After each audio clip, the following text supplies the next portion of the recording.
never thought that love would displease me, nor turn so much to trouble into burden. Many times with myself I grow furious that ever one day I suffered its sorrows. But I, like a fool, thought it was an honor to me, because I loved from the heart and without deceit. And now I see that in loving nothing would profit me less than love, for which I leave off from loving. From all other trades, love is different, for the one who knows most has the least profit from it. While with little good it makes fools rich and joyful, and the profit goes entirely to the deceivers.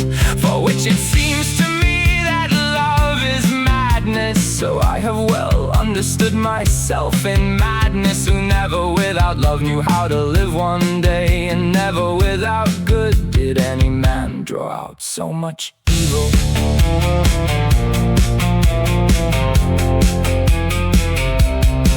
And now love has turned to such a state that before they know who is worthy or unworthy, ladies wish to love on trial, for which they change lovers more often. And one practice is worse that arises from this, that without love a man can have a girlfriend. I'll say no more of it, for a gentle friend teaches better when he speaks kindly than when he grows angry.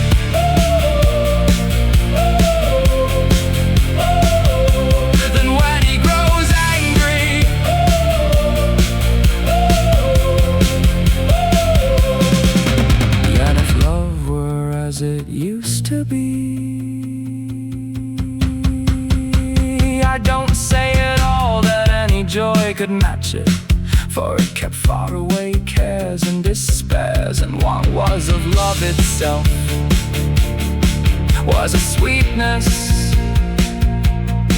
then it was worth sense, generosity and honor, teaching knowledge and courtesy. All of this false love-making is brought low, and if not all, at least it is drawn back and away.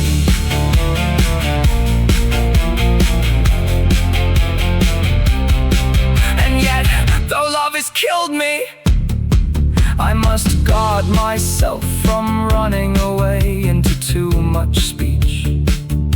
For very easily there is some true friend to whom my teaching would seem madness.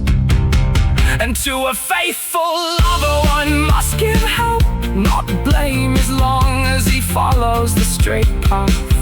For a man loses his words and would lose his friend, until love by itself brings itself low. And if love is worth anything, through Lady Maria, it is worth it through Lady Maria.